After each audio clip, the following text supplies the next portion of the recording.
presents School is Now in Session. Welcome to Homeschooled Podcast. Homeschool. The Homeschool Podcast. Why? Because he was homeschooled. It's time to document the journey.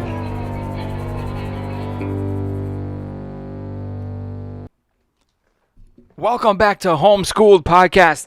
I'm Augustino Zoida. I'm the host of the Homeschooled Podcast, and my co-host Kevin Lyons is still out of town, and but I do have a guest calling in today.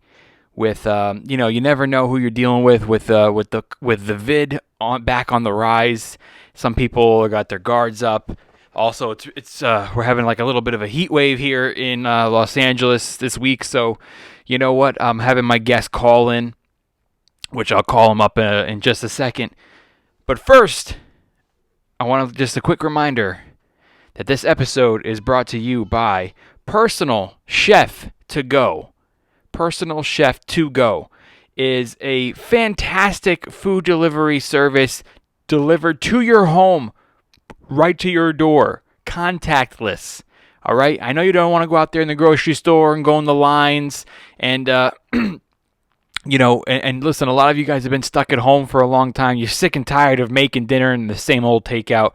And most importantly, you want to lose weight, you want to eat healthy, and it's tough. It's tough having you want to eat healthy, and then you have to keep cooking for yourself constantly. That's the best way to eat healthy, and it gets annoying. And some of you guys don't know how to, or you just don't have the time. That's why I like Personal Chef To Go, because it literally is like having your own personal chef. They every week will mail you the menu, and you choose your food items that you want to eat for the week, and they mail it right out to you. You don't have to cook anything when it gets to you. It's already made, and it's prepackaged, and it's already in its own portion, so you're now not worrying about portion control. Let me read you this week's menu. I had my personal chef email me, Chef Blaine emailed me this week, and he goes, here's the menu. We got salmon Rockefeller, which is a Scottish salmon with a crab meat topping with bacon, served with a side of squash, butternut squash. You guys, there's cold water cod. There's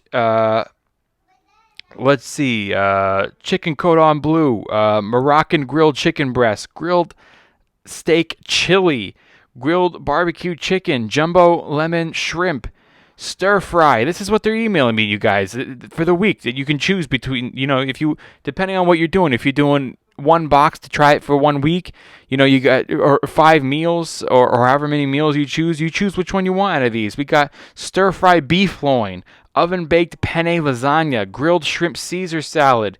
There's, let's see what else we got. We got Florentine style cold water cod, chicken breast stuffed with lump crab meat. Ooh, that sounds good. Chicken.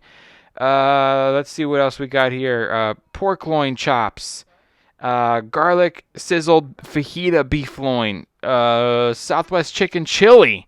You guys, it just goes on and on. Southwest chicken salad. Teriyaki chicken salad. Marinated shrimp salad. Listen, there's tons more, and they just email you this at the beginning of the week, and they go, put in your order out of these, which one do you want? You select it, they deliver it to your door, and you just pop it in when you're ready to heat it, and then you just eat it. This is great because there's a lot of people that don't have time to cook these home cooked meals. Or know how to cook it, or know how to cook healthy. So they're cooking healthy for you. They're cooking delicious for you. They're worrying about portion control. All you got to do is receive the package. All right, you guys. So try Personal Chef To Go by clicking the link in the description and just do one trial. Just try one box. That's all I'm asking. But when you do it, please support the Homeschool Podcast and click the link in the description. Also, this episode is brought to you by Puffy Mattress. I cannot go on and on more than I already have about how wonderful Puffy Mattress is. You guys, I'm not even making it up. I'm not reading a script. I'm telling you that I'm sleeping on my own Puffy Mattress every night, and it is great. Before this, I had a old school, like probably like more than 10 years old, regular spring mattress, and I knew it was time for a new one. My wife and I were having, back pains, waking up in pain every morning, and we knew it was time for a new one. And we tried a couple of these memory foam mattress services that deliver to your door in the box, and you watch them unfold and everything. And we tried a few, and we kept sleeping on it, and then waking up, and we still had the back pain. And people told us, well, you got to give it a little bit longer, got to get used to it. And we kept trying, and we just had the back pain. I got to tell you guys, when I got Puffy mattress, it was like the best night's sleep I've had in a really long time. Not to mention the King Puffy pillow that it came with. It just kind of makes the whole package worth it. It makes it that much more better. And I just sleep so great when I go on the road. I went on the road to Arizona recently, and I got to tell you guys, I was thinking about my own bed and how comfortable it is. And after sleeping on it for about 5 days, my back pain was gone. I was waking up and there was like no more back pain. Like literally, like right now, I was thinking about it the other day. I told my wife, I was like, do you remember last time you woke up with back pain? She was like, no, because we've had our Puffy mattress now for a couple of months.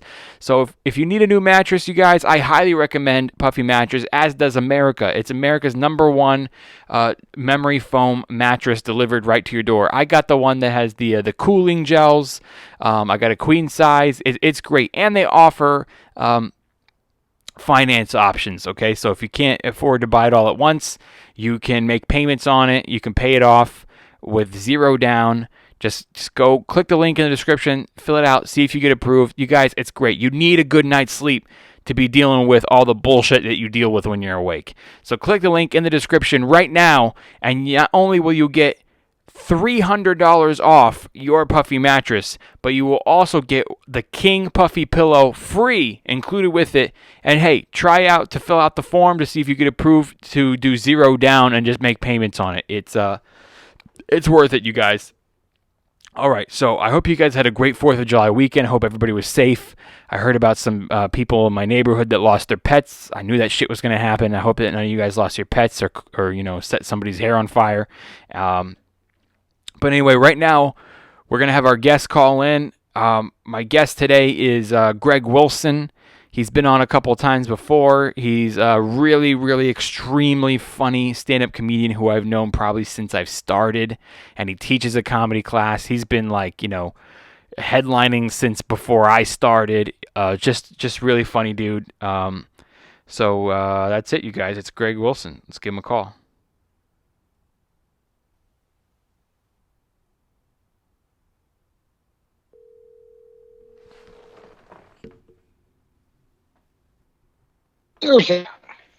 The Wilson. What's up, Augustino? How you doing, man? Dude, I'm great. How are you? Getting through it.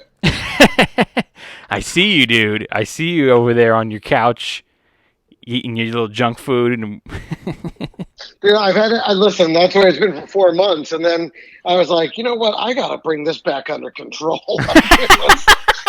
It was because the first we were on this ride that we didn't know where it was going or how long it was going to last, and so I was just like, you know what?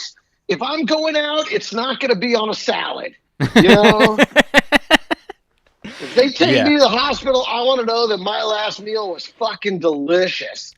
So it's like all bets were off, and then that dragged on, for like 3 months. It kept getting extended and getting extended. Right. And then it was like, okay, you know what? Now I'm just killing myself. Now I need to go ahead and I got to save myself from myself. So what about the drinking? The drinking too? Well, the drinking's been tough. That's the toughest thing. It's so funny. I have a joke in the new, which is this, all the quarantine and all that stuff. And I talk about how, then the protests, I had just gotten my drinking under control. Like I had just started to bring it back down. I had, gotten off the hard liquor every night, had a couple of dry nights here and there. I was getting it back together. And then, the protest started. And the first one was so close to our house. And that was the one that was like, the biggest one in terms of the rioting and the looting was that first one. And that was my neighborhood. Uh-huh. I mean, we live, blocks away from 3rd and Fairfax. So all of that was happening. And I'm like watching the news and I'm running outside to see if it's coming down our street. And I'm watching, it would scare. So, I mean, the drinking shot right back up, baby. Yeah. I mean, through the roof. And so Now I have to admit, lately I've been able to bring it. I'm bringing it back down. I'm bringing it back down. But I'm definitely doing better with food than I am with the booze. The boozing has still been pretty prolific, but Dude, it's but like that's coming down to look, it's 7:00. I haven't had a drink yet, so that's Hey. progress. Dude, I'm with you, bro. I feel exactly the same way. Like I kind of have somewhat of control over the food, but with alcohol, I'm drinking every day. But I have, like you said, like a couple of dry days, Yeah. and we just had a 4th of July weekend, and I've told myself that this week until next weekend, like I like to give myself little small goals. Like I'll go, like I'm gonna go Right. I'm gonna go like Monday through Thursday and not drink. Right, you can't do full stop because you have to. You'll freak out. You'll panic and just blow it all up. You got to So make you like have to little have, promises you have to have to a visible yourself. shore, right? You have to have a visible shore. You're like, I got to get to that side, Yeah. and on that shore, lots of booze. Yeah, man. And I in the beginning of all this, I thought I was doing pretty good. Like, first of all, it started and we were already in Lent. I'm Catholic, and I gave up beer and bread and fatty foods. Like I give all that stuff up for Lent. And so in the I beginning, think that's more than the priest give up. Jesus. oh yeah, the priest can't even give up. Thing. You pick one thing. Yeah. You know? Yeah, they can't give up masturbation. Oh, dude. they don't give exactly. But yeah, Can't man, I give was up doing them good. Little boys for nothing. Yeah, And and then all of a sudden Lent was over, and I go, well, I can enjoy myself a little bit. I'm gonna have a couple things that I normally like, and then it just exploded from there.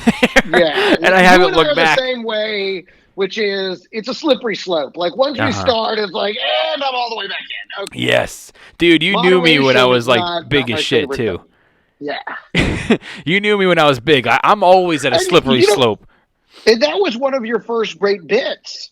Was I'm addicted to food. That's right. That's right. That was the first bit I saw you do that I was like, oh shit, this is really good. Like this is Thanks, man. a great bit, I Yeah. was like, you know what I mean? It was your first like grown up routine. I know exactly what you mean. When you make that transition Yeah. of doing like, you were think you're doing jokes comedy. and funny, right? And you were still, and the first real, bit of comedy that was really your own. Right. And I felt was, and it was so I related to it so strongly. I was like, me too, So everything. So I was just like, this is a great bit. I'm jealous. I wish I had it. So I think that when you're seasoned, you can look at a comic and pretty much tell how many years they've been on stage. oh, absolutely. And I it's think that's like, definitely true. Yeah. Because every little milestone you write a little better, or your material develops a little bit, and it's not so much silly fluff anymore. You know what I mean? Little by little, it's like better and Yeah. better. So like you can just tell. Like I remember hitting those bumps where like you can almost see it on yourself too. Like whoa, like this bit is like in a whole nother generation, but the rest of my act is still in the past. So you just got to keep writing. And one bit at a time. You kind of push the other stuff out. Yeah. With the stuff that really becomes, your next level of material. I mean, that's the way it goes. But yeah, that being addicted to food routine, I remember watching that going, oh, he's on to something here. This is a good routine. Yeah, I haven't done that in a while, but it is on the first album that I ever recorded, which, by the way, so I recorded an album a few years ago, my first album, and I never did anything with it.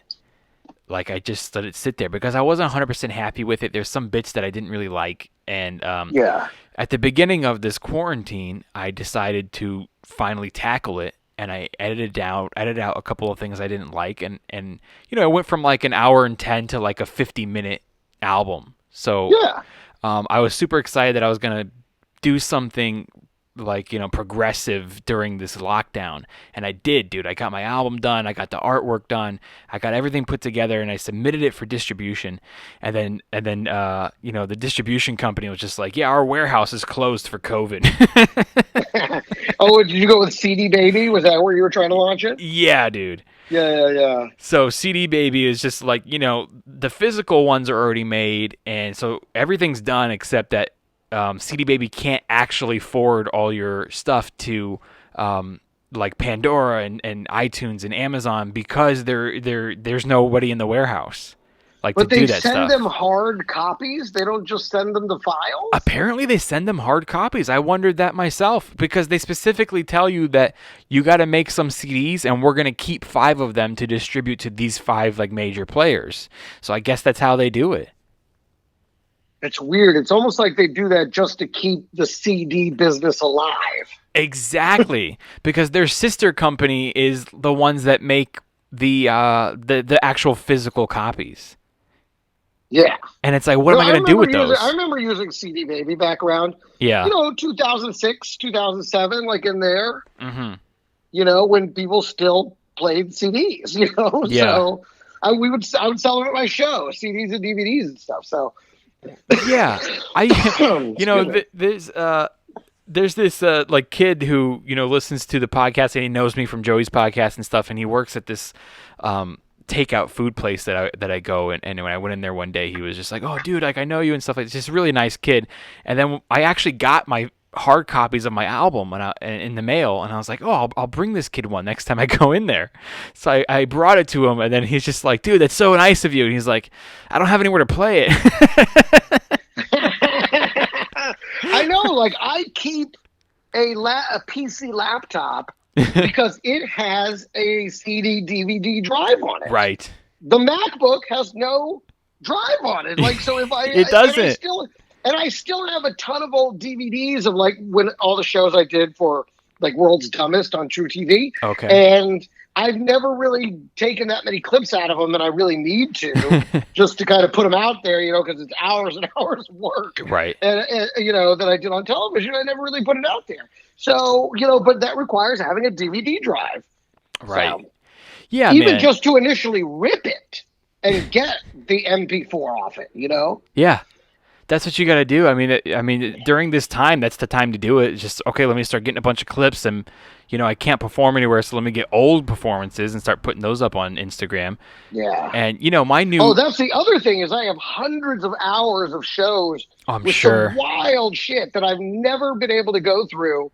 And I still need to. At the beginning of the pandemic, I was doing better about editing that stuff. Yeah. Then I started all these other projects, and then and it kind of slid back off. And every day I'm like, I need to go back and edit more videos. That's what I really want to do, is put out tons of content Right. from stand-up, all these shows. You know how much I riff. Yeah. I'm a riff monster. I love to improvise, and I have so much of it caught on tape, on video, that I haven't ever really gone through and clipped out and put out there, and I need to do that. And that's the great stuff to post. It is, because it's like the more you put out your jokes, the more they come to your show and they've seen your jokes. Yeah. So you It's put like out the that riffs, improv. You can put Yeah. that shit endlessly. You're never gonna do that again. Exactly, dude. And those really rare situations, I feel like that stuff just does so well on Instagram. Dude, there's one I've been thinking about that I want to find so bad. It's from, God, probably like 2010, but I'm sure I still have it somewhere in the hard drive. Okay. And in it, I was doing this bar show at the Sportsman Lounge in Virginia. And I guess they'd had some kind of a dinner beforehand. And at this dinner, they put out baskets of rolls. Okay. So, At everybody's table? yeah. Okay. So I'm and I say something to some woman, and next thing I know, this fucking roll comes flying out of the darkness. No way. Shoo! And I dodged it. I was like, whoa! And I was like, okay, listen. I said this to the woman. I said, listen, I'll make you a deal. You don't like a joke, you can throw a roll at me, but if I catch it, you got to let me have a free shot at your face, at your face. Oh That's my what it was. God. And she was like, fine. Uh, Dude, you don't realize the reflexes you have till you really need them. She would talk. I'd feel her winding up. I'd just, I'd catch it. I mean, it's a fucking roll. It wasn't moving that fast. right. And that's there's no fear of like, oh, it's gonna hurt me. Yeah, it's a roll. So it's a roll. So I quit, and I caught like several of them. And then I'd be like, all right, you gotta give me a free shot. And so then she would like put her arms up. And I think the original deal was you let me throw them at your boobs, but I never aimed at her boobs. I aimed at her face. every time. Did you ever And hit one? just oh yeah, and just smacked her in the face with rolls. Oh my God! How Three old or was she? four times. How old is she? She was like in her 50s. Was her husband there or a boyfriend? No, I don't think so. She was with some people though. Okay. Like work friends, I think, or something like that. Wow. And I have this. I have this footage somewhere. And I need to find it and dig it out. I have so many shows like that where shit just went crazy, and it's like a lot of it's in there. A lot of it you miss. It's so funny. Like the really great stuff always happens when the camera's not going. Of course. And when the camera's going and you know it's going, it's just Yeah. you never get that It's just- stuff. It never. But I've caught enough of it because if it's one thing I've learned is just always run the camera. Yeah. And so, but then sometimes like it'll use up most of its battery in the first show, and then. I'll charge it, maybe get 5 minutes of battery, and it just won't. And then, of course, the second show is the huge, electric show. I would love to see the that camera's video. dead for. So You think I it's on gotta a find DVD or like a USB or hard drive or something? I think it's on because I kind of collected everything and put it all on this one big hard drive. Yeah. And so I think it's on there somewhere. Oh, that would be I so hope- great. I to hope post so, that. anyways. I hope Dude, I remember one where I think you got a chick to show her vagina on stage. Okay, easy. No, yeah, that happened. That's true. That's true. But isn't it like on like Pornhub or something? It is. It was for a minute. I think I took it down. Oh, good. Because I thought it would just be a really funny way to get publicity for myself. Yeah. I mean, it I was. thought people were like, who's this crazy guy that posted this video? Plus, it had nudity, so I was like, I couldn't put it up anywhere normal. Yeah, you can't put it on YouTube. Yeah, so because of the nudity, so I was like, well, I want people to see how crazy this is. Yeah. And so, I mean, I definitely still have that clip. I mean, to be clear to the listeners, you didn't make her do anything. She Not at all. She was a crazy, if I recall, like a heckler and she got was on crazy. stage. Yeah, Yeah. she was heckling, and I was just talking to her, and I think she said she yelled it out. And again, this is on video. I had to show it as proof we would. She yells out, and I'm saying something, and she yelled out like, "I'll show you my pussy," or "I'll show my pussy." That's right. Yeah. And I stopped what I'm saying. I'm like, "Wait, did you just say you'd show your pussy?" Yeah. And she ran up on stage, and I was like, "All right, let's see it." And she pulled her pants down and fucking Yeah. showed her pussy. You kind of like called their bluff because most of the time hecklers are all talk. Like Right. 9 times out of 10, they're Much like all talk. comedians. Yeah, but usually they'll heckle, and then if you call them on it, they'll like shut up. But, Yeah. But this is like one of those rare situations where it's just like, oh really? Well then, fucking do it, and she did. And she did it. I was like, well, come up here and do that. And she just ran up there and did it. And I mean, the audience, that was one where the audience went wild. But Yeah. yeah, the only way for me to, so I guess I could probably blur it or something or reframe it. You could. So, because I would say that I'm a much better editor now than I was then. And the editing tools are much better now than they were back then. And there's so So many I really- apps where you can blur Yeah, stuff. there's so many apps, and I don't know which ones to use. I actually haven't gotten that much better at it, but I was better than it was then. You know which one bothers me is iMovie. iMovie seems like it's going to be really easy to use, and it's not. Are you using it on the Mac or on the phone? On the Mac. What is it you have a problem with? You know what it is? It's the subtitling. Like, there's no standard just subtitle. It's Yeah. all just like titles. And I'm like, how are you missing this feature? You've updated this how many times and you didn't add just regular subtitles? You're talking about Like- okay, so you're talking about subtitles so that people can read. Like if you want to put it on Right, Instagram, you don't have to have right. the sound on. Dude, I went through a hard struggle with that too on iMovie. I thought for sure it's going to be there, and I watched a couple of YouTube videos, and I've seen guys the way that they were doing it is they were just using those titles and just typing Right, it and word for resizing it. word. Right, And exactly. I'm like, And dude, that's we need an crazy. extra step in this stupid process. If you're doing a 5-minute comedy clip, that's going to take you hours. Right, and that's what pissed me off about it because that's really the most important feature now is to Yes. have the subtitling. And You know? there is an app called I think it's called Closed Caption, and it's like 99 cents a month. and I was using that for a while, and you just upload the video, it automatically And does it for you. Right. But I was finding so many errors that you have to go through it, and you can correct each word to say what you want it to say. But I was finding that it would make so many errors that I was actually spending more time doing that than anything else. And what I use now is actually an app called InShot, which is on your No, phone. I have InShot too. Yeah. I use InShot. So yeah, you just InShot's really good, but It's you really good. have to. They don't have it for the Mac. They only have it for the phone or the iPad. right. So what I do is I make my movies on iMovie, the video, and you edit it all up, and then I just like AirDrop it to my phone. And then, Right. and then I load it into the app, and then just Yeah. you can add And caption it's in pretty there. easy to do it in that. It I is. know. And that's what annoys me is now you got to use 2 different applications to get this done. Oh, yeah. See, and here's the weird thing. On the PC, you could use Movie Maker, edit it, and put all the subtitling on it in one Yeah. crappy program, like it's so ridiculous that you have to use. So this is the other thing. The fact that this is what our craft has become, that we have to become movie makers, Yeah. that we have to become these video jockeys to get anything. And it's like, on the one hand, I resent it. On the other hand, I feel like I should appreciate it that we can do that now without having to pay some guy Right. $500 to make a clip for us. I should take advantage of it because it's so much easier than it used to be, and yet I don't. Yet I complain. Yeah, you're right. I mean, there's a certain I gotta benefit get out to of it. my own way. Well, with this like cancel culture, man, it's like you really kind of have to welcome the, comedian doing everything on his own. As much as like I kind of hated it, and I don't want to have to do a podcast. I don't want to have to do videos on Instagram. I just want to be a stand-up comedian. It's all I ever wanted to Right. do.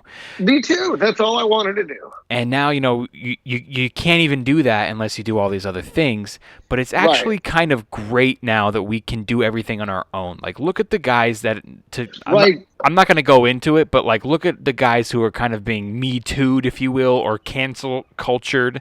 And all the ones who have a big television show or have been on movies or television shows or Netflix and stuff, they're all having this stripped away from them because someone doesn't want to be affiliated with them. But look at the guys who did everything on their own, podcast guys who are there kind of being outed in a way, and you can't take anything away from them because... Well, you can take away the TV stuff, but you can't take away... You're right. You can't take away the podcast. You can't take away their audience. Yeah, their audience is like... you can't take away something that you didn't give to someone to begin with. Yeah, but to that point... That's one of the problems. That's one of the reasons I've never really done a podcast is because it seems like 99.9% of it, no one really, like a few people hear it, 100 people hear it, 200 people hear it. Okay, Yeah. Cool. Okay, so most of it is just kind of out there until you actually do something noteworthy, and then it's like, oh, well, let's go back through all this shit and make sure you didn't slip up one fucking time and say something worth ripping all your life's work away from you for, because we have found this little nugget of, got you, motherfucker. And it's like, oh my God, I've said so many horrible things. I'm a dead man anyway, Yeah, and then you think, and then there was a time where we kind of started to see what sold on a podcast. Like, you saw what worked. Like, you saw the guys who were making it as podcasters, they were no holds barred. They were, we don't give a fuck. The more crazier or the more, offensive, the better. So then we started seeing that and going, well, then I'm going to be more vulnerable on podcasts, and I'm going to say crazy, outrageous shit and fucking piss everybody off. And it's like, dude, there's probably stuff out there of me saying things that's horrible. Like, listen, I've said out there. things on stage, let alone what I've said on podcasts. Yeah. So, I mean, it's out there. Like, and that's why I was like, I don't even know why they call it Twitter. They should just call it evidence. To be used against you out of context in the court of public opinion. I mean, in the court of Facebook. And it sucks. It's completely unfair, Yeah. Everything's taken out of context, and used against you. And the other, here's what really drives me crazy is the self-righteousness of mob mentality. Yes. I mean, once the mob gets going, this is right. You are wrong. You need to apologize. We're going to strip you of everything. And it's like, whoa, whoa, whoa. To me, okay, if you get involved with mob mentality, to me, that is the hallmark of a simple mind. Because any reasonable person should know in every situation, there's two sides to every story. Correct. And neither one of them is the perfect truth. Yes. And for you just to hear a little, see a tweet and be like, that's the truth. That's the truth. You're a fucking, is now it's one thing when there's like a pattern of behavior that surfaces where it's not just one thing. It's, hundreds of things. That's a little bit different. Now the evidence is really stacked against you. Yeah. But when we're talking about singular incidences, well, you said this or you said, this one time, it's like, okay, well, what's the context? What's the context here? And I just feel like people who participate are always so self-righteous, like it could, like they're perfect angels. I am sitting here in my apartment and I would never behave as you, sir. Yeah. It's just nobody gives a fuck about you. That's all. And God forbid they ever do, because they're going to find your shit too. Everyone thinks that they're so fucking perfect. Everybody has something to hide. Every single human has something to hide. Absolutely. If not, you'd be performing miracles, walking on water, and converting, healing the sick. So we'd all know it if that person existed. Yeah. Yeah. Exactly, dude. I think you're exactly right, man. And a lot of these people, I would say they're hypocritical in this mob mentality, as you would call it. And I don't want to put down or make light of like sexual abuse or you know what I mean? Because I know it happens, dude. Like I know it fucking happens. That's not what exactly. I'm not downplaying that in any way, shape, or form. Yeah. I'm just saying, in general, this is what we're dealing with. Right. And it's like, okay, so I have a friend who's relatively famous, and this director got accused of being bad. He's horrible. And my actor friend defended his friend, the director, and was like, listen, I wasn't there, but I could, but I couldn't imagine him behaving in this way. And I've known him a long time, and we, this is not the person that I know. And of course, everyone now comes after him. You should have just ended at, I wasn't there. And just like, you need to take this. How dare you believe victims? Blah, blah, blah, blah, blah. And I'm looking at this. I'm like, yeah, he wasn't there, but you weren't either, motherfucker. Mm-hmm. Yeah. Okay? Nobody here was there. So it's his word versus his word. And we got to look at this and be like, is it possible maybe that guy was, not great to work with either? Mm-hmm. It takes two to tango sometimes. Absolutely. And I'm not saying that that's what happened, but I'm saying that that's as possible as the other, and we'll never know. Yeah. And for you to just decide, oh, I've seen enough. I take his side. I believe him. You're a fucking asshole. And again, my friend isn't even the one accused of it. He's the friend of the guy accused of it. Oh, and I was get just it. saying, and it's so funny. And I wrestle with this because I wanted to respond to it, but you respond to it now. It's the flames coming your way. Yeah, dude. One of my very, very dear friends. You know him. Got outed for something, and I stood up and did something similar that your friend did, where I said, I can tell you that I work with this person. I can tell you that this is not the type of person that they are, blah, blah, blah. Kind of, you got to defend your friend, right? Right, right. And, dude, I was under attack. That opened me for being under attack. And, right. You've known me a long time, dude. I'm a lot of things, but I don't think that I'm a creepy person or, someone who abuses their power towards females or, what little power I've ever had. And that's what I'm saying. It becomes this one-sided story where no one has any interest in the other side. Yeah. Because the other side doesn't give them their self-righteous satisfaction. Well, again, the satisfaction is momentary. Mm-hmm. What they get out of it is momentary. What happens to the other person could destroy their career. Destroy their lives. And that's what's not fair about all this. It's like, let he who is without sin cast the first stone. And I know that, so all of you are fucking hypocrites. Absolutely. But we feed on this, and it is, I don't know, very depressing. Very depressing. And you know what, dude? This next statement I'm about to say is not necessarily always true, but I do believe that a lot of women have that have done something to, sexually to get ahead in their career.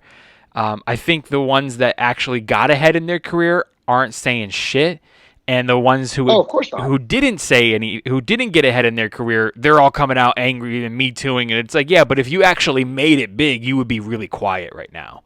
Yeah, I mean, yeah, that may well be true. I don't really know. I don't think I can speak on that because I've never been in that situation. Yeah. But of course, both exist without question. I mean, both of those things, and there are certain actresses that have had that reputation of, but I mean, hey, I'm not judging. I don't know. I wasn't there either. Yeah. What I was going to say is what I wanted to say in defense of him was beyond that. The mob mentality. I wanted to say, here's the thing. I just wanted to tell him, have you ever been wrongly accused of anything? Yeah.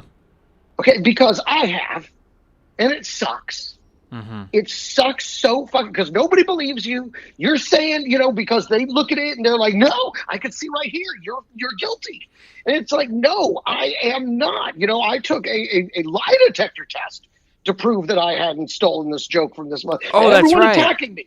But everyone is attacking me already. But that's the thing. In those moments, it is your friends who come to your defense. Yeah. And it's awful that because I'm telling you, if they were in that situation, they would hope their friends spoke up for them. Of course. And yet the mob is like, oh, then you're a piece of shit too. And it's like, no, in these situations, your friends are the ones that speak up for you. And that is your solace when you are wrongly accused of something. And guess what? People are wrongly accused of shit every day, both in the legal system and in the social media sphere. Just because someone says it doesn't make it true. Absolutely. You can just say anything. You can just literally say anything. Dude, my new thing is like when anybody says something, I just start going, well, you know what? I actually heard from some. Well, I'm doing this because it's a small community, the comedy community. So I'm doing this anytime someone says something. I go, you know what? I actually heard that you kind of were sexually harassing some people. Like, I've heard that from several different people. Like, I've been doing that a lot, and then people and they go like, really? Who'd you hear that from? I'm like, nobody. But do you see how easy that was? You know what I mean? Right. It's so easy to make shit up. You have to do. Yeah. Like, if it was done to you, you would be like, oh no, that never happened. But you're so easy to cast a stone on somebody else. And I gotta tell you, when I stood up for my friend, I was called a rapist supporter. I was called a pig. People call me. I mean, dude, you know me. I'm none of those things, man. I totally, dude. That's the thing. And these people, they getting this momentary satisfaction of letting you know. Yeah. Look what I did. They'll see it. And our buddies. And it's like, what does that do? What are we doing, man? What are we doing? Dude, our friends. Put our swords away. Like, can we just put our swords away? Oh no, not at all, dude. It's not gonna happen. It's not gonna happen. It can happen. Putting the swords away? I think it can happen. Well, I like your optimism.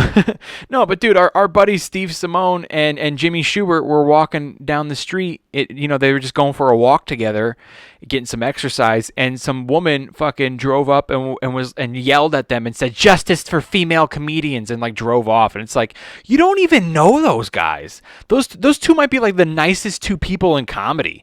You know what I mean? Like, they're such nice guys. Yeah. It's like you don't know anything about them, and you're just fucking like judging people that you don't even know. The other thing that nobody wants to admit of this is that everybody in comedy is crazy. Yeah. Okay. Yeah. To a certain degree, everybody in the men and the women. Correct. Okay. It's not filled with a bunch of stable personalities. Exactly. Okay, that's not who goes into comedy. Now, those people may dabble with comedy, and then they see who's in it, and they're like, "Fuck these people." Okay, yeah, I mean, we are generally, as a group, unstable people, and that applies evenly. So, just as relatively stable as some male comics are, there are some relatively stable female comics, and just as wildly unstable male comics there are also wildly unstable female comics. Yes. And so, I mean, This is, these people, you need to just, there's not tremendous virtue across the board in the stand-up comedy world. Right. People need, I was just like, what really blew me away, I was like, it's surprising me that people expect comedians to actually be better than priests or politicians. Yeah, that's an excellent point, man. Absolutely. It's like, look at your priest, get mad at me, your priest is raping kids. Go get mad at him. Yeah. We're not being anything that we were pretending not to be. You know what I mean? Like we were never pretending to be anything else. And people are like, it's like when they do their stand-up sets, it's almost like they're telling us who they really are. It's like, yeah. Yeah. There's an old saying, when someone tells you who they are, believe them. Yeah. When a comic gets up there and says he's creepy, believe him. Okay? That's what makes it shocking, that he's standing up there and admitting these things to a crowd. That's what gives it credence. That's why you're laughing, because you're like, this motherfucker's fucked. But let's be clear, not all of it is a perfect truth. Yeah. Our occupation has like one of the highest in suicide rates, Yes. I think like right after being a dentist. We are crazy. We're all crazy, the men and the women. So whatever situation you think it is, there's two sides to every story. Yeah. I think, listen, dude, I managed a club for like, 4 or 5 years. And, besides Terry being the overall who gets booked on the weekends, right? Throughout the week, I booked the shows, right? Yeah. I can tell you from experience that a lot of women, some of them, like, you don't even know their names, dude. Like, they never even really stuck around in comedy. But all like open micers, or just random chicks that would show up in LA here and there would constantly flirt with me. And I was a big fat dude, not a good looking dude at the time. You know what I mean? Like flirt with me, be seductive, touch me in areas, and it would try to entice me to put them on stage. So I have experienced many times females trying to use their body to get stage time at a very small local club. Imagine at some of these bigger clubs, and imagine the guys that take them up on the offer, or imagine the guys that, it was their idea. I think it's extremely immoral to try to, take advantage of a woman or a man, and say, well, I'll give you stage time, but you got to do this stuff for me. I think it's pretty immoral. But at the same time, if it's two adults, like two consenting adults, it's really wrong for a man to say, you got to, suck my dick to get on stage. I think that's horrible. But at the same time, the woman has to take some responsibility, I think. You agreed, and you have to live with that for the rest of your life, and it probably makes you unhappy that you did it. And now you're coming back to, like, say something. And that's not the case for everybody, you know what I mean? I'm just saying in those circumstances. Right. I mean, that's what I'm saying. There's two sides to every story. Mm-hmm. And people and what we're living in is this mob mentality epidemic of people just hearing one side, deciding that is the Bible truth, and that the other, now it's time to burn somebody at the stake. Boy, everyone just running around with torches looking for the next person to burn down. And it's like, why? What good does it do? What are we doing to each other? I think it's really sad too for like the real victims, because there's stuff that's like either being made up, like straight up lies, or stuff that's being misinterpreted, or like this isn't really that bad. Like I've seen some chicks. There was a guy in like the 80s, late 80s, and I've heard the stories about him, who was a touring comic who was like a serial rapist. Oh, geez. I know. And what happened was, this is the story that I was told, he was doing a morning radio plug, and one of his victims heard him on the radio, was like, that's him. Wow. And called the detective, was like, it's the comedian. I heard him. I know that voice. That's him. And he got busted. Okay? Wow. Now, that guy, now we have some context. There's, Yeah. He was arrested. He was convicted. Say whatever you want about this motherfucker. That's a sick son of a bitch. Regardless of what his occupation was, he was an animal. Yeah. Okay? Whether he'd been a welder, whether he would, or a baker, he was the guy with that dark, awful, real criminal side. You know, Yeah. you want to attack him, go for it. But I mean, yeah, he got arrested and got convicted. It's like That's what I'm saying. He got arrested. The evidence there is actually him. He got convicted. Oh yeah, tear that guy apart. That guy's I'm for justice of victims. Whatever information you have, whether it be a text message or or just your eyewitness, like go forward, or, say something, get the guy arrested, go to trial, and if it's all real, then yeah, like you said, go to town on that dude. Fuck that dude. He's an animal. But I'm not for these Facebook trials, dude. It's like, I'm not gonna. I think it's bad. It was all supposed to be so positive, Mm-hmm. and then it all got so negative. And it's in context with where we're at, generally in time in our country. But Yes. it just sucks that with social media, it's, we're supposed to be connecting with friends and likes. That's why they didn't put a dislike button on Facebook, Yeah. because they wanted to keep it all positive. Yeah. Instagram is But a heart. But then Twitter just turned into a war zone, Mm-hmm. and it's like, I don't even like it. I want to just get rid of it. But it's like, you feel, it's, what if you put out a tweet and it got tweeted a million times? Right?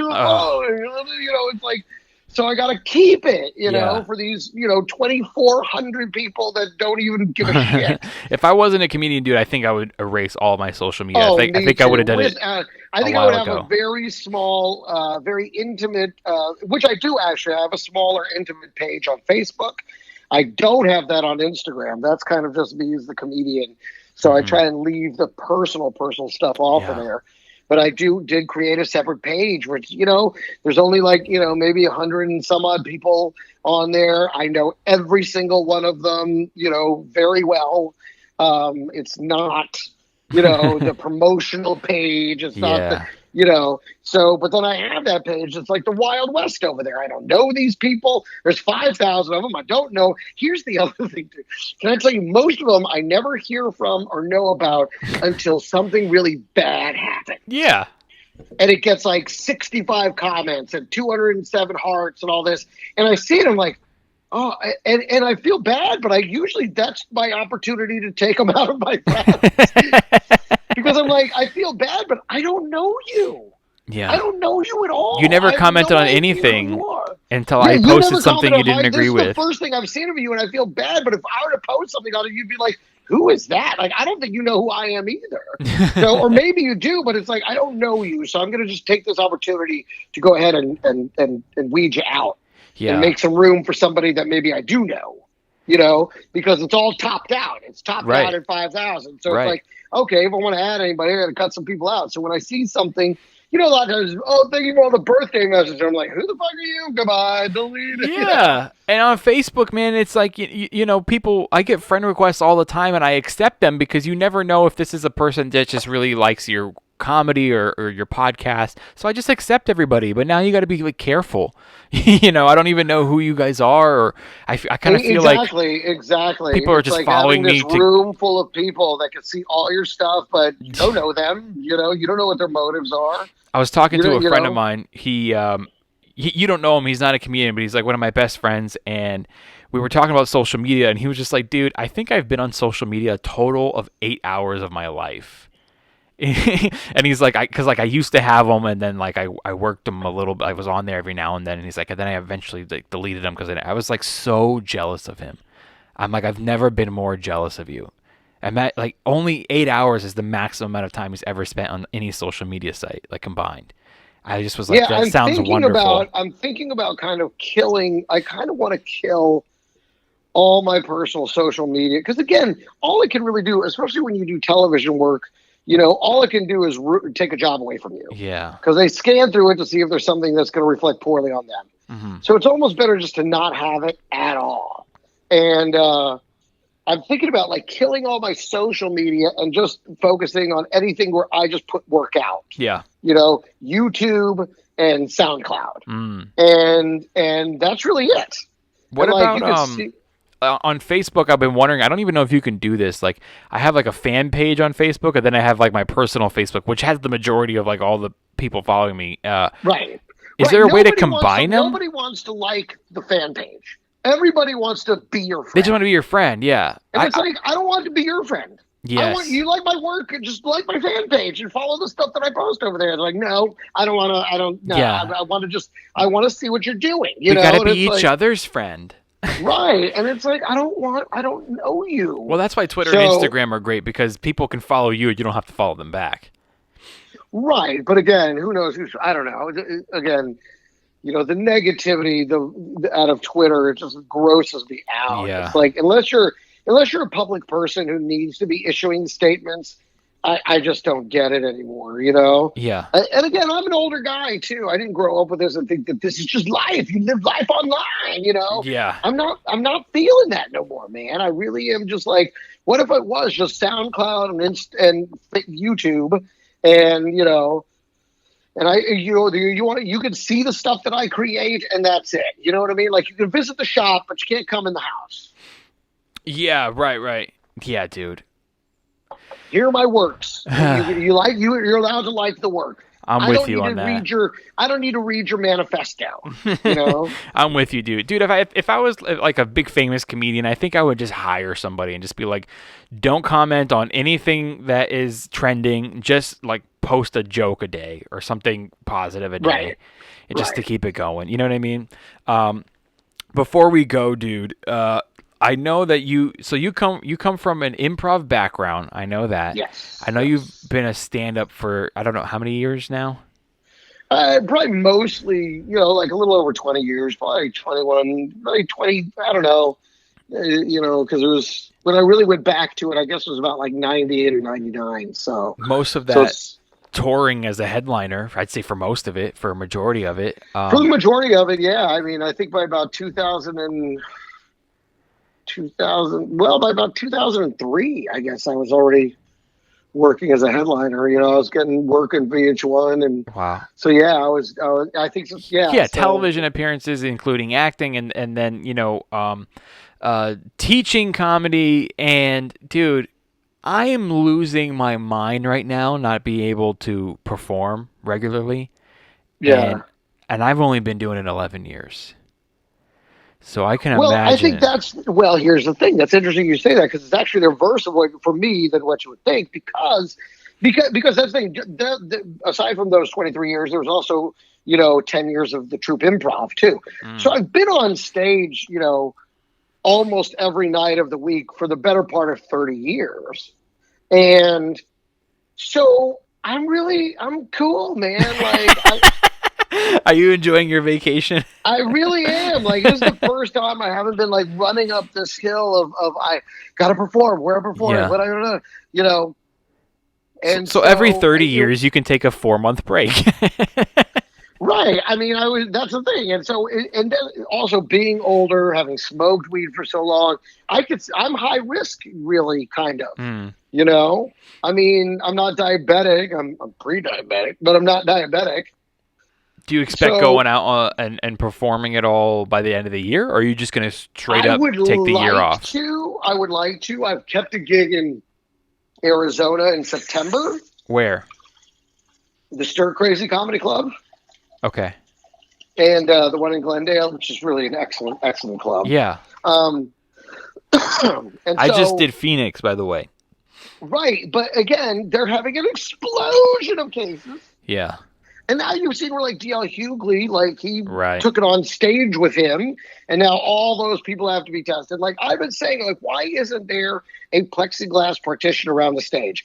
Every other face-to-face interaction, the cashier has one, okay? Right, Everybody right. else that's face-to-face with people has a plexiglass in front of them now. Not us. We're just going to let it fly. Like, it's so fucking stupid. And I don't know that I can come back to perform live. And this thing is, I do believe I will. I think, Yeah, okay, yeah. maybe this takes a year or whatever, but when it comes back, I will be comfortable and I'll be ready to rock. But we need to put up the plexiglass partition, and we need to, and until there's a cure or at least a treatment that takes it from deadly to just not cool, I don't know that I'm going to bother with it. I thought I'd be the first guy back in the pool Yeah. until I read about all the possible devastating effects. I mean, even Ben Glebe, he had it. He's someone we know, who's a very healthy guy, and he got it, and then 3 months later he had a blood clot in his leg. If that thing had moved into, out of the leg, it would have hit the heart or the brain, and he'd be dead. Okay, dude, I've heard from several people that they're getting blood clots from it. Yes, that that's COVID the causes lingering blood thing. clots. It makes your blood really thick. Yeah. And so it's like, even if you survive the symptoms or they're not very mild, that doesn't mean you might not get the blood clots. And the blood clots the blood clots killed Vic Henley. Dude, I heard a rumor. I don't know how true it is. Normally I say a lot of stuff on here, and some of it might be considered conspiracy theory stuff because I'm into that stuff too. But and I'll tell you if I straight up think, like, I've predicted a lot of events that have happened. You can go back on this podcast. I've predicted a lot of them. But I will tell you, this is not from a reputable source. But what I heard, I would normally tell you, yeah, this is legit, but this is not. I don't know how legit this is. I heard that in Italy, they have not taken the advice of the WHO to do autopsies on the COVID deaths. So they went ahead and did autopsies, and their doctors and scientists have come to the conclusion that what COVID does is actually cause blood clots, and that eventually will cut off air to your lungs, and that's why your lungs suffer. And that's why doctors in the U.S., they just look at your lungs and go like, yeah, COVID got to your lungs. So apparently that's what happens. Blood clots causes the air. So and the doctors there are saying we've already started to just give like blood thinners to our COVID patients, including aspirin, like just taking aspirin. And they said they've seen that they've had like all patients recover. Like all COVID patients recover just by blood thinners and aspirin. And that is a source that I don't necessarily trust, but it's just something that I've heard. Who knows if it's true? I imagine Italy would have been like, I think, we found this they out. would have told everybody if that were the case. I mean, they at least would have told people they like. Yeah. They might not have told us, but they would have told Germany. They would have told, what I mean? It would have gotten out. Yeah, what I'm saying. Unless they're trying to keep the cure to themselves so they can come out and be like a hero or something. I don't know, dude. But you can't who's trust the hero? anything. The hero is the one that says, "Oh, all it takes is blood thinners and aspirin." I mean, to me, that's a classic wishful thinking. Right. I heard that. What if this? I bet this doesn't. It goes from I bet this doesn't to I heard this doesn't to Italy did it. But I never heard the blood clot theory until I saw that first, and now I'm talking to people who have had COVID, and all of them have told me the blood clots. So I was just going like, oh shit, maybe that Italy thing I saw was true. Which is the blood clot thing is real, but I don't know that it is definitely something they need. That I think and that's the thing. Whether you're sitting, anyways, yeah, so it's bad, and I don't want it, I don't want it, and so you know what? And I will say this. That instinct you have when you're a young comedian. It's so hard to shut off. I'm just saying yes to everything. Yeah, I'm so glad I just said yes to everything. I didn't miss nothing, man. I made hit every show, did every after party. I did everything. I did some of the biggest, wildest shows in New York.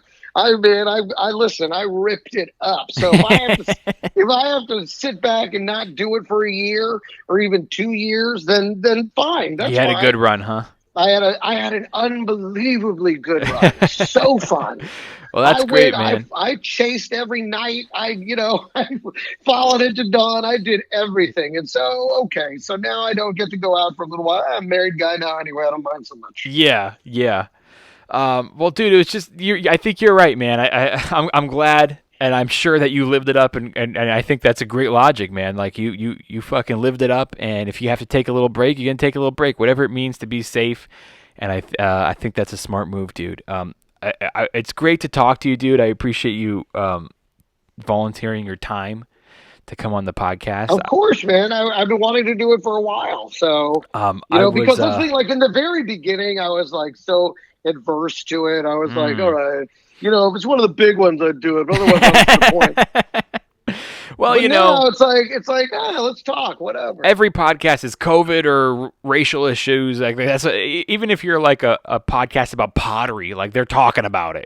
You know what I mean? Well, unfortunately, because it affects absolutely Everybody, I know. But you know what, dude? I woke up this morning and I literally thought of you, and I think I thought of you because I don't remember what brought it up, but my wife and I were talking about something, and I go, oh, that reminds me of a really funny Greg Wilson joke, and then I told her your joke, and we were both laughing this morning, and then Which I thought, joke was it? Just tell me which one it was. do you want me to tell you? Because it's kind of a racial joke. I don't know if you want me to say it. With all Was going it on the in the N-word world. joke? Was it the N-word? No. It was about how black people name their kids interesting things. I will just say that. Yes. So I remember that one. we were laughing about that this That morning. was a true story. And I went, you know what? I don't have anything in particular to talk to Greg about on the podcast, but I just really was in the mood to like talk to you and laugh and kind of catch up. So, dude, I'm glad that you were able to call in. Oh man, hell yeah! I've been wanting to do it for a while. I'm glad we were able to catch up. Well, great, man. So, how was your 4th? Everybody's safe? Everybody's good? You and the wife are good? yeah, dude. Can I tell you something? Okay. Yeah. This tells you something. You know what? And I mean this about cancel culture. You know, you can only cancel something if people don't want it. If people want it, you can't cancel it. Right. Because they canceled fireworks. Yeah. And people were like, well, then we're going to have 1,000 times more. Did you see that shit, man? It was crazy. It was crazy. And we went over to a friend's who has a house in East Los Angeles. So I mean, the Latino families showed out, bro. I mean, you would have thought you were at Dodger Stadium. It was unbelievable. And here's the other thing. And this is this is the stuff you had to go to Mexico to get this. You're not getting these fireworks at the TNT stand. Yeah. Okay. You got to go to another country to buy the stuff these guys were setting off because this was professional. I know, grade dude. Fireworks, dude, and it was everywhere. Can I tell you something, Everywhere. dude? Speaking of me making predictions on this podcast, you can go back a couple episodes and listen to me say I predicted exactly that, dude. Yeah. Of these massive illegal like giant fireworks, and to tell you the truth, bro, I've heard several rumors in major cities, Los Angeles, New York, Chicago, just to name a few that I heard the most, that people were saying reports of illegal fireworks that normally go for as high as $2,000, you know, stuff that you would see at like a concert. They were being sold for like $20 outside of black SUVs in big, huge major cities. And I almost thought, like, dude, there's something's going to go down. Like, remember when the riots, they were planting bricks, you know what I mean, type deal. So I thought, like, dude, they're going to... You really believe all of it. You really... Dude, I was just like, dude, these fireworks, man, they're going to do something crazy. But anyway, I knew it, dude. I knew that they were going to go off like... And the next day when you walked outside, it was so hot and it wasn't windy. It was still so smoky. It was still so smoky everywhere. It was like, God damn, that shit didn't go anywhere. Yeah. It was still just laying on the city. It was remarkable. It really was. We got all our smog back overnight. overnight. We got it all back. The whole blanket was back, and I was just like, I just stayed on my couch with my dog, dude, because I knew he would be all nervous. Well, here's the thing: is I went and bought like one of those, family fireworks boxes because I thought this will be fun. We'll set it in the middle of the street and everything. But the stuff they were setting off was so much bigger and so much better. We didn't even touch my stuff. We were just like, I have a whole box of it still because we were like, well, it's not going to beat this. Let's just, you guys do it. Save it for next year, man. Yeah, so I have this whole box of unused fireworks, which I did want to go to. And that was like everybody at the party. I didn't go to a party. I went to this one couple invited me and my wife over. That was what we went to. Nice. So it was just the four of us with their daughter. That was the whole thing. Outdoors, on a patio. Exactly, man. Everything. So keeping it low key. Yeah, exactly. Super. I even asked him, I said, is anyone else coming? He was like, nope. And I'm like, great. Perfect. Nobody else. Yeah. So, it's good to keep it small. So we went over there. Yeah. So we went over there, but nobody, they didn't want to mess with the fireworks. Nobody wanted to mess with them. They're like, trust me, these are going to be way better. And sure enough, I was like, I mean, geez. Wow. Talking about feeling like the little dick guy at a big black guy orgy. It was just like, wow, I don't really belong here, do I? Okay. Like, it was remarkable. It was very impressive. Very impressive. Nice, man. Well, I'm glad you had fun. I'm glad you're safe and you guys are being healthy. Thank you so much, dude. I appreciate it. It was great to talk to you. Yes, great to talk to you too. Say hi to the Super wife. fun. Will do. Say hi as well from me. You got it, buddy. All right, I'll see you next time. Take care, my man. Later. Bye. That was a Greg Wilson. I love Greg Wilson, guys. When I tell you one of the funniest comics, just unfortunately he's not going to have too many tour dates coming up because I guess he's playing it super safe. Which, like, I understand those guys that are playing it safe. I don't know how I would feel about performing in front of a little plastic or maybe like a plexiglass on this between the stage and the audience. I don't know how I feel about that, but I tell you what, at this point I would do it just to perform in front of a live audience. I'll do whatever. I mean, I guess that's a lot better than wearing a mask on stage because you really want people to see your facial expressions. So I guess I would do that. But I don't know. In my experience, when I performed so far during all this, the club did a great job of keeping the audience 6 feet away from the stage and 6 feet away from each other. You know, there's like a long table in the front row, which they're not sitting anybody at, and the table is longer than 6 feet. So the next set of tables behind them is kind of where the audience starts, and then they're 6 feet apart from each other. So I kind of thought that worked great. Listen, guys, it's been over 2 weeks since I performed in Arizona when they were saying, oh, there's spikes in Arizona. I got to tell you guys, it's been over 2 weeks since I performed there, and I'm fine. And I'm not trying to say, like, you shouldn't be careful. I don't know. I'm not one for spreading fear. But anyway, it was great to talk to Greg Wilson. You guys, I'm glad you guys are safe. And I hope you guys had a really fun and you made some memories with the family, and you guys are continuing to spread that love and keep yourself busy and being productive during all this, like I try to do. So listen, you guys, it's going to be a great week. It's going to be a hot week. Let's have some fun. Let's get it done. Let's go. I'm Augustino Zoida, and please click the link in the description for Personal Chef to Go. Sign up. Just give it a try for one box and give it a try. And then right below that is the link to get $300 off plus your free King Puffy pillow. And get $300 off your Puffy mattress. Click that link there in the description as well. And you can always visit us at homeschooledpod.com. Click on sponsors and browse through all the products and services who sponsor us if you're looking for a way to support.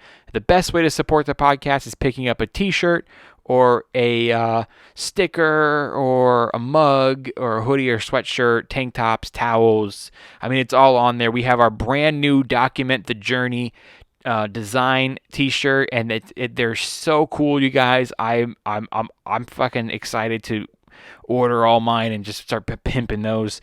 Please check it out. Please support.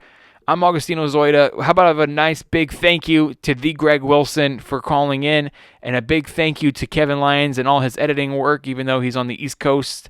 And a big thank you to all of you Homeschooled Podcast listeners. I love you guys. Have a great week. Stay safe. This is Homeschooled Podcast.